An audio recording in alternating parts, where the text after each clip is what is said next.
Olá a todos. Hoje estaremos falando do livro não publicado do Mikhail Postnikov. Vou chamar só de Postnikov daqui em diante. É o terceiro vídeo dessa série sobre a cronologia da história. No vídeo eu vou abordar algumas partes do prefácio dessa obra e a primeira parte. A questão da segunda e da terceira parte, que é a Bíblia e Idade Média, eu vou deixar para abordar em uma outra oportunidade talvez, mas de qualquer forma eu vou colocar os arquivos PDFs lá no grupo do Telegram para você poder baixar e fazer a leitura e tirar suas próprias conclusões.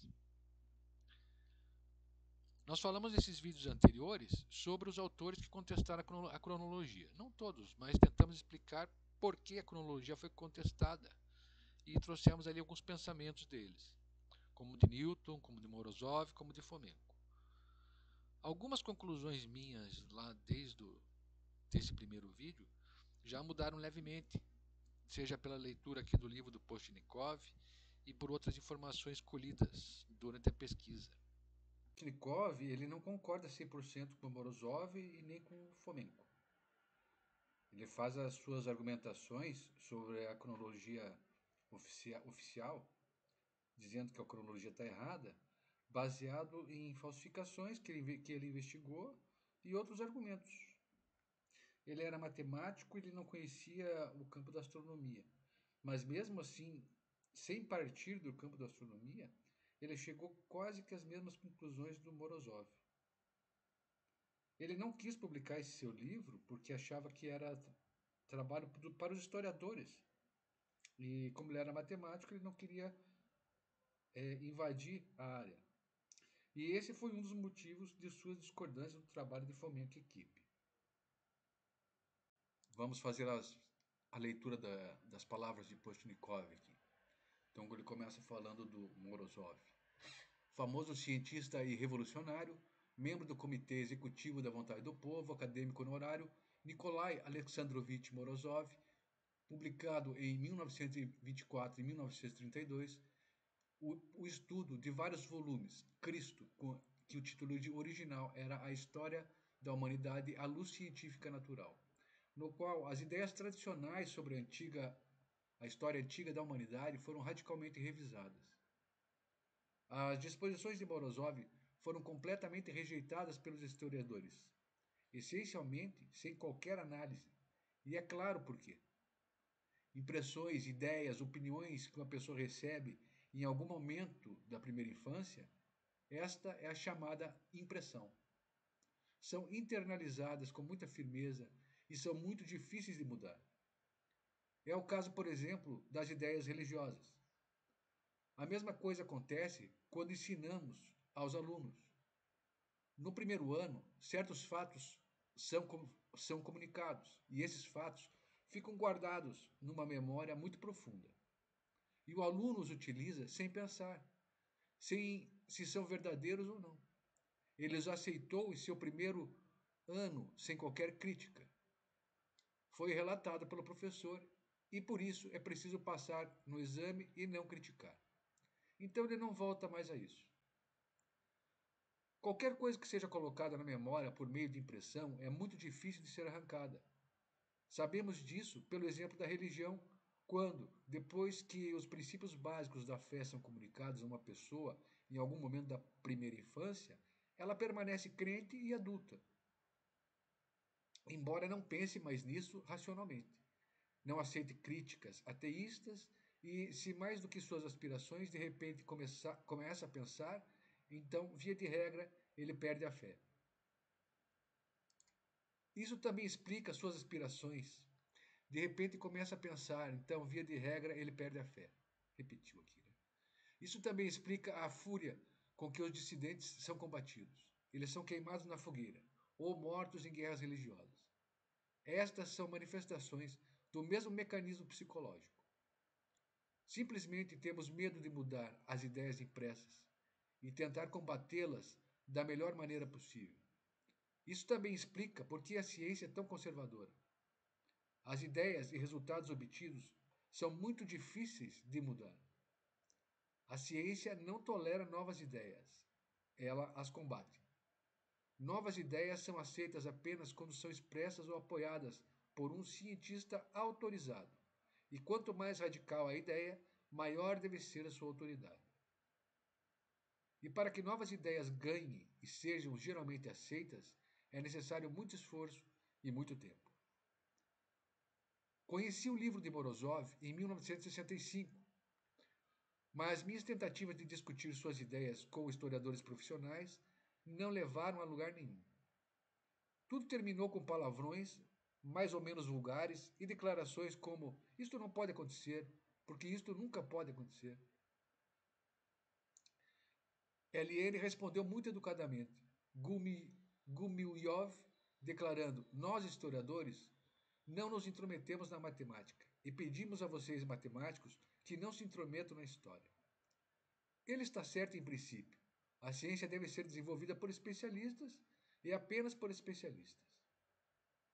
Mas, ao mesmo tempo, os especialistas devem responder de forma clara e convincente às perguntas perplexas dos leigos e explicar-lhes sobre o que estão errados.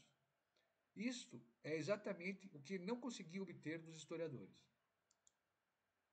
Tive que descobrir por mim mesmo o que estava acontecendo aqui. E gradualmente cheguei à conclusão de que Morozov estava certo em muitos aspectos. E não era Morozov quem estava errado, mas a ciência da história, que em algum lugar do século XVI deu um caminho errado, como resultado do trabalho de Scaliger e Petavius. Minha leitura da literatura sobre história revelou um fenômeno surpreendente. Em quase todos os parágrafos de qualquer trabalho sobre a história da antiguidade, a visão tendenciosa de Morozov revela ajustes e saltos lógicos que são completamente invisíveis para o leitor ortodoxo. Acima de tudo, isto convenceu-me da validade do ponto de vista de Morozov. Neste momento, Fomenko, tendo ouvido falar de Morozov, dirigiu-se a mim com um pedido para apresentar sistematicamente sua teoria. Durante muito tempo não cedi à sua persuasão, mas no final cedi e dei uma série de palestras, onde delineei a teoria de Morozov na minha interpretação. Depois disso, Fomenko e Michenko organizaram um seminário especial sobre Morozov, no Departamento de Mecânica e Matemática da Universidade Estadual de Moscou. Com base nas minhas palestras e nos materiais deste seminário, Fomenko e Michenko compilaram um texto que não gostei absolutamente e que, portanto, submeti a uma revisão radical, principalmente com o objetivo de destacar mais detalhadamente as ideias originais de Morozov. Mesmo quando não o faço, concordo plenamente com eles. No entanto, Fomenko e Michenko não aceitaram as minhas alterações, pelo que a revisão final foi realizada apenas por mim. Posteriormente, ampliei-o significativamente, adicionando outro terceiro volume, que é esta obra que ele está se referindo aqui. Em 1977, este manuscrito foi duplicado pela INION. Foram feitas 20 cópias no total para ser discutido no Departamento de História da Academia de Ciências. Mas essa discussão acabou como seria de se esperar, num diálogo entre dois surdos e terminou praticamente em nada. Nos 20 anos seguintes, não voltei a tudo isso, porque entendi por mim mesmo e considerei e ainda considero o desenvolvimento deste tema como trabalho de historiadores profissionais, que mais cedo ou mais tarde irão, claro, ser forçados a abandonar uma atitude puramente negativa e descobrir tudo de forma significativa. Uma posição completamente diferente foi assumida por Anatoly Fomenko, que desenvolveu uma atividade enérgica e publicou recentemente uma série de livros nos quais foi muito além de Morozov, na revisão da história antiga e medieval. Entre outras coisas, este interesse reavivado pelas ideias originais de Morozov e a Kraft Publishing House ofereceu-me a oportunidade de publicar o meu manuscrito de 1977.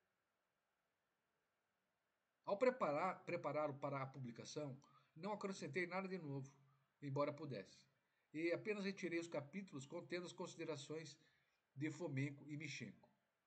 A influência do manuscrito original de Fomenko permanece principalmente na seleção de citações que confirmam o ponto de vista de Morozov.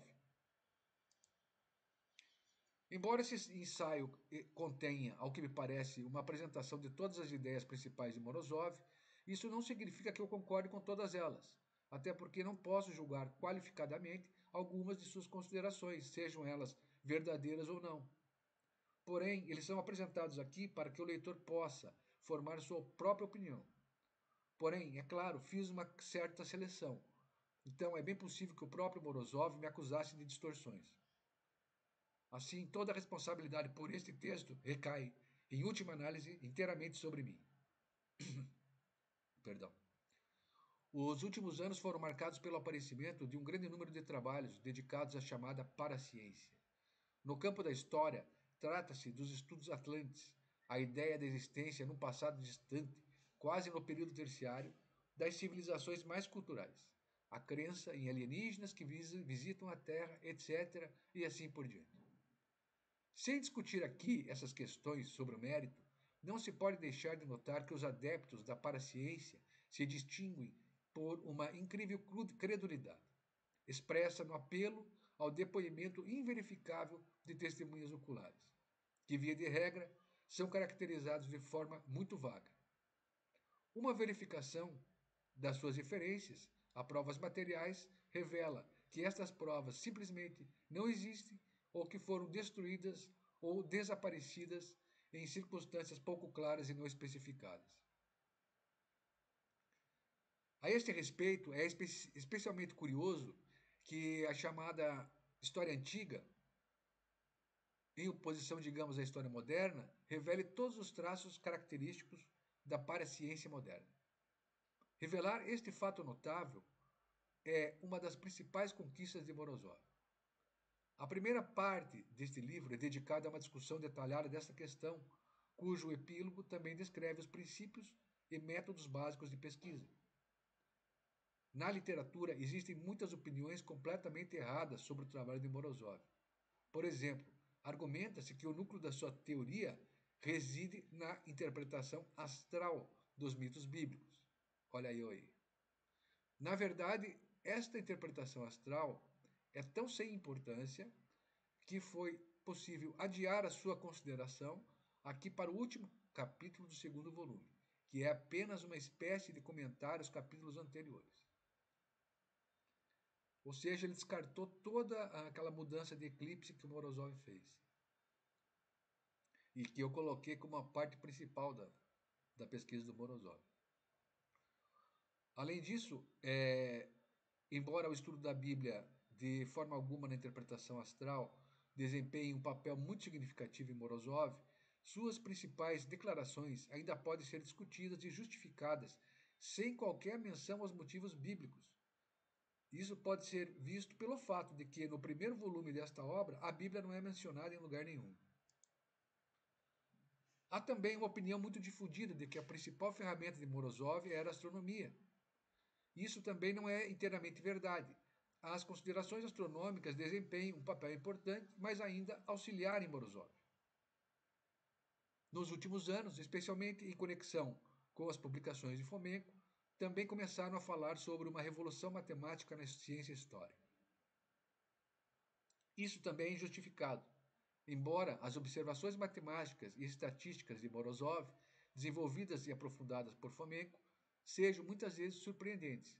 Elas não têm poder probatório independente, uma vez que qualquer aplicação da matemática é sempre que implicitamente baseada numa interpretação preliminar significativa. Além disso, os efeitos estatísticos nos quais Fomenko se baseia não são Morozov, tanto quanto posso julgar com base nas opiniões dos meus colegas. Pode ser contestado de um ponto de vista puramente matemático. Em geral, nenhuma consideração científica natural pode desempenhar um papel decisivo na pesquisa histórica. Devem sempre ser interpretados no âmbito do paradigma básico e sem que ele fique suspenso no ar. A confiança na teoria de Morozov vem da sua natureza sintética, da combinação nela, muitas vezes de uma forma bizarra e quase sempre inesperada, de considerações teóricas gerais, matemáticas, astronômicas, linguísticas, geológicas e outras. Ao contrário dos defensores da paraciência, Morozov baseia suas principais declarações críticas, via de regra, nos fatos mais fundamentais da história, que podem ser encontrados em quaisquer monografias, livros didáticos e literatura científica popular. Para enfatizar esse fato, o texto cita generosamente livros didáticos, elementares e livros populares. Como quase todos os livros eram adequados para isso, as obras citadas não foram selecionadas especificamente, mas foram retiradas as primeiras disponíveis. Embora seja possível que não tenham sido utilizadas as melhores ou mais confiáveis fontes, a aleatoriedade de sua escolha pretendia enfatizar mais uma vez a universalidade das informações utilizadas por Morozov. Para ajudar o leitor a navegar no livro, cada capítulo termina com resultados e cada parágrafo com uma conclusão, que resume brevemente o conteúdo do capítulo. Em conjunto, esses resultados e conclusões constituem uma espécie de breve resumo do livro. Toda a ênfase, entre aspas, pertence a mim. Mikhail M. Postnikov. Então vamos continuar aí. A leitura agora da parte de algumas partes do livro. Eu não vou fazer nem toda a leitura do que eu coloquei aqui, para que não fique assim um vídeo muito maçante, muito longo, mas só para vocês terem ideia, eu vou ler as duas primeiras telas aqui, depois eu leio outras ali para baixo, que é a conclusão dele, o resultado, como ele disse ali no prefácio. Falsificações de autores antigos. Antes da primeira imprensa entrar em funcionamento na Itália em 1465, alguns anos depois, a história da literatura registrava a falsificação de autores latinos. Em 1498, Annius de Viterbi publicou em Roma uma coleção de obras de Sempronius Caton e muitos outros, que supostamente encontrou em Mantua, mas na verdade ele mesmo compôs. Em 1519, o cientista francês de Boulogne falsificou 2 livros de Veflac, e um dos notáveis cientistas humanistas, Sigônios, publicou em 1583 passagens até então desconhecidas de Cícero. Essa simulação foi feita com tanta habilidade que só foi descoberta 2 séculos depois, e mesmo assim por acidente. Foi encontrada uma carta de Sigônios na qual ele confessava a falsificação. No mesmo século, um dos primeiros humanistas alemães a apresentar a Alemanha aos clássicos romanos, Prolúcio, escreveu o 7º livro da mitologia do calendário de Ovide. Esta farsa foi parcialmente causada por uma disputa científica sobre em quantos livros esta obra de Ovídio foi dividida. Apesar das indicações do autor de que ele tinha 6 livros, alguns estudiosos da Renascença, com base em características composicionais, insistiram que deveriam haver 12 livros. O holandês Merula, autor da História Mundial, citou repetidamente longos parágrafos do manuscrito de Pison e da gramática da época de Trajano, que nunca existiu. O franciscano Guevara publicou um romance filosófico que encontrou em Florença, cujo herói é Marco Aurélio. O romance histórico foi um sucesso, mas a análise revelou uma farsa. No final do século XVI, a questão da difusão do cristianismo na Espanha foi mal abordada. Para preencher a irritante lacuna, o monge espanhol Higuera, depois de muito difícil trabalho, escreveu uma crônica em nome do nunca existente historiador romano Flavius Dexter. No século XVIII, o estudioso holandês Hirkens publicou uma tragédia sob o nome de Lucius Vara, supostamente um poeta trágico da era Augusta. Por acaso, foi possível constatar que o veneziano Corrário o publicou no século XVI, em seu próprio nome, sem tentar enganar ninguém. Em 1800, o espanhol Marquena divertia-se escrevendo argumentos pornográficos em latim. A partir deles, ele inventou toda uma história e a conectou com o texto do capítulo 22 do Satiricon de Petroniev. É impossível distinguir onde termina Petrônio e onde começa Marquena. Publicou seu trecho com texto petroniano, indicando no prefácio a localização imaginária do achado. Esta não é a única falsificação dos sátiros de Petrônio. Um século antes de Marchen, o oficial francês Nodo publicou o Satiricon completo, supostamente baseado num manuscrito milenar que comprou de um grego durante o cerco de Belgrado. Mas ninguém tinha visto nem este, nem o mais antigo manuscrito de Petrônio.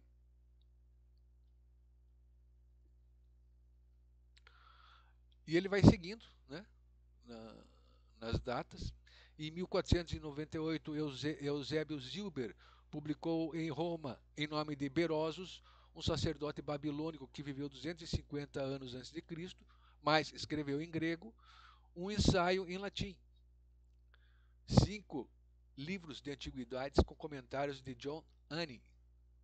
O livro teve várias edições e acabou sendo uma falsificação do monge dominicano Giovanni Nani, de Viterboro.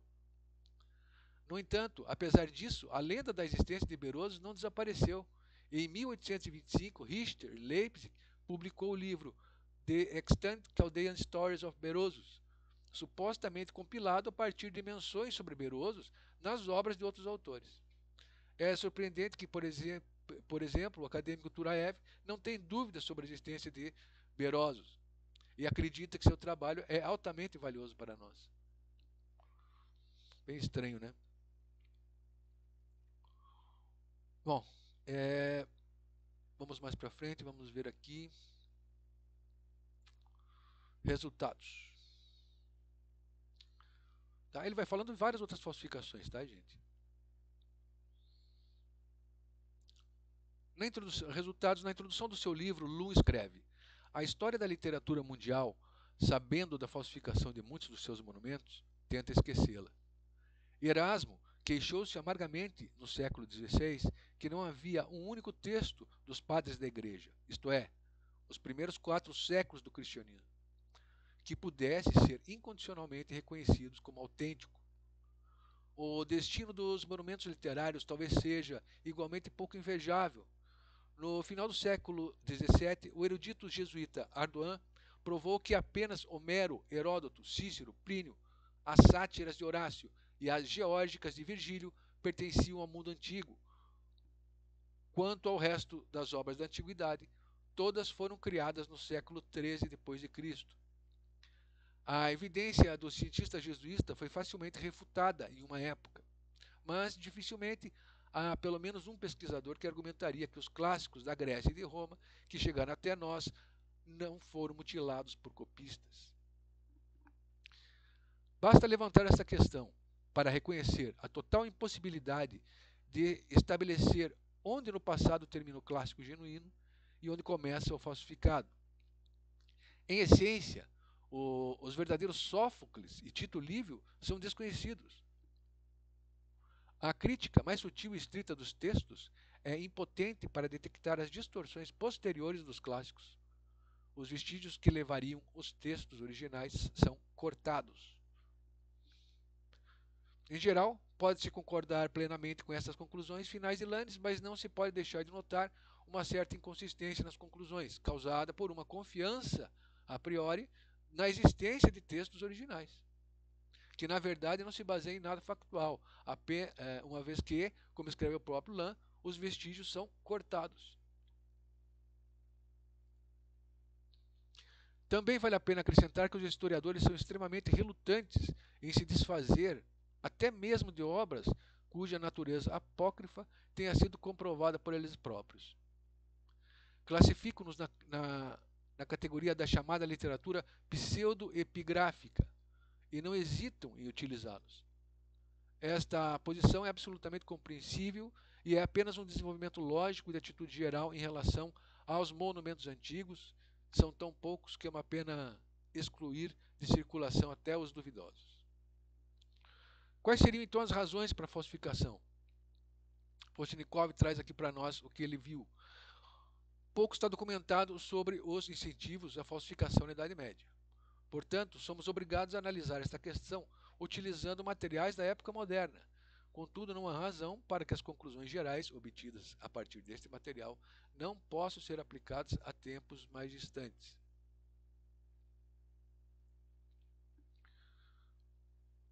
Primeiro, uma extensa classe de falsificações consiste em fraudes e estilizações puramente literárias. Via de regra, se uma farsa fosse bem sucedida, seus autores revelavam rápida e orgulhosamente seu engano. As passagens de Cícero falsificadas por Sigônio aparentemente pertencem à mesma classe. Se tal farsa foi feita com habilidade, mas por algum motivo o autor não admitir, é muito difícil revelá-la. É assustador pensar quantas dessas fraudes foram feitas durante a Renascença, que mais tarde foram levadas a sério. No entanto, poder-se-ia pensar que esse tipo de escrito antigo pertencia apenas a gênero de pequeno formato, como poemas, excertos, cartas. Mas não, aos livros grandes também. 2. Perto deles estão as falsificações nas quais um jovem autor tenta afirmar o seu eu ou testar a sua força num gênero que lhe garantiu proteção em caso de fracasso. As falsificações de Macpherson e Chatterton pertencem claramente a esta classe. Em resposta à falta de atenção do teatro às suas peças, Colonna respondeu com uma farsa de Molière. Notemos que, via de regra, os falsificadores mais conhecidos deste tipo não se destacaram por nada de especial no futuro. A Irlanda, que forjou... A Irlanda aqui não é o país, né? É um nome que está abreviado. Que forjou Shakespeare, tornou-se um escritor medíocre. 3. Ainda mais maliciosas são as falsificações cometidas por um jovem filólogo para se tornar rapidamente famoso.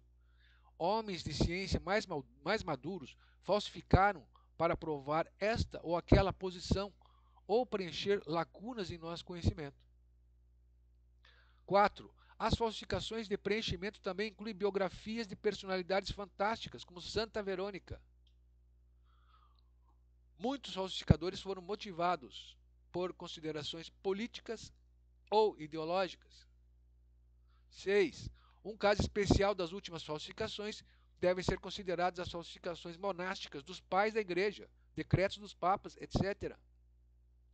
7. Muitas vezes um livro era apócrifo na antiguidade devido ao seu caráter acusatório, anticlerical ou de livre pensamento, quando a sua publicação em nome próprio acarretava graves consequências. Finalmente, por último, mas não menos importante, é o fator do lucro básico. São tantos os exemplos que nem precisam ser citados. Muito bem, pessoal. Então aqui é necessário nós fazermos algumas considerações. No primeiro vídeo sobre o assunto, eu disse que o próprio Fomenko afirmou que a história era para ser escrita pelos historiadores. Procurando isso, depois para mostrar para vocês, eu percebi que eu confundi a informação. Que quem disse isso foi o Postnikov e não o Fomenko. Então é necessário a gente fazer uma reanálise da situação aí. Para isso, vamos dividir o trabalho do Fomenko e equipe em dois momentos. O primeiro momento seria quando eles estavam sob o contrato com a Royal Society britânica.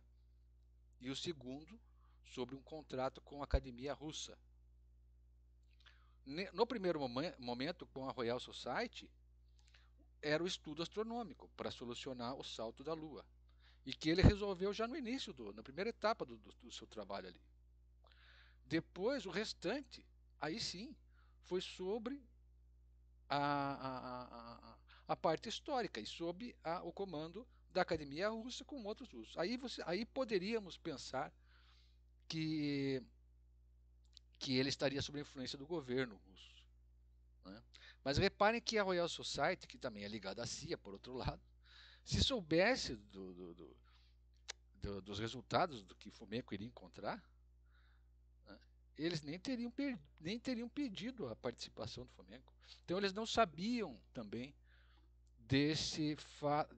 da cronologia errada. Né? Eu acredito, pelo que parece, que nem os governos tinham percebido essa falsa narrativa. Posso estar errado.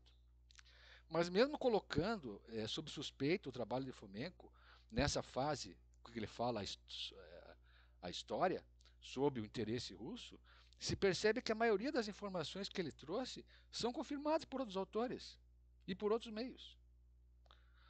Um site interessante que estuda Fomenko é o ctruth.today. Vou soletrar para vocês: ctruth.today, que é do Stephen Sorenson. E ele não concorda com a nova cronologia do Fomenko e faz um estudo de refutação ali ponto a ponto. Porém, em média, ele consegue refutar de 20% a 25%, às vezes mais, das informações do Fomenko. Mas, pelo lado inverso, né, restam-se de 75% a 80% de afirmações que não dá para contestar. Portanto, não há como se observar, não há como se não observar o trabalho do Fomenko, de tratar como lixo, né, em que pese, que é claro, ele não está 100% correto. Mas pega essa porcentagem que ele está correto, que aí vamos colocar que é a maior parte, né, ele está correto, pegue isso e some, né, ao primeiro momento do trabalho, a questão da cronologia pelos eclipses, que essa parte me parece só contestável se você for colocar ali no meio um cataclisma. Que nossa história parece que se desenrolou a partir dos anos de 1800. Lembro dos incêndios, arquitetura que a gente não pode replicar, a mudança de sistema de ensino, mudança de significado das palavras, ocultação da Tartária e de outros povos, o indício de que a nossa história começou ali, a nossa história modificada, ela foi finalizada ali no começo dos anos 1900. Então, se somar tudo isso, me parece que realmente, né, a história nossa está completamente errada, não só a cronologia. O que podemos ainda contestar, como eu disse, é a ocorrência de um cataclisma, ali entre o século 17 e 18, que alterou não só a configuração da planetária, mas do sistema solar, nos trazendo ali dias e anos em contagens diferentes. Né? O tempo mudou naturalmente. E se esse cataclisma atingiu o sistema solar, afetou a Lua. E, em tese, explicaria o salto aí investigado pelo Fomenko e por outros cronologistas. Mas esse é um assunto para outro vídeo. Um fraterno abraço a vocês. Antes só queria falar para vocês que os vídeos seguintes ainda vou estar falando de cronologia, provavelmente analisando daí os livros do David Ewing Jr. Tá certo? Então até a próxima.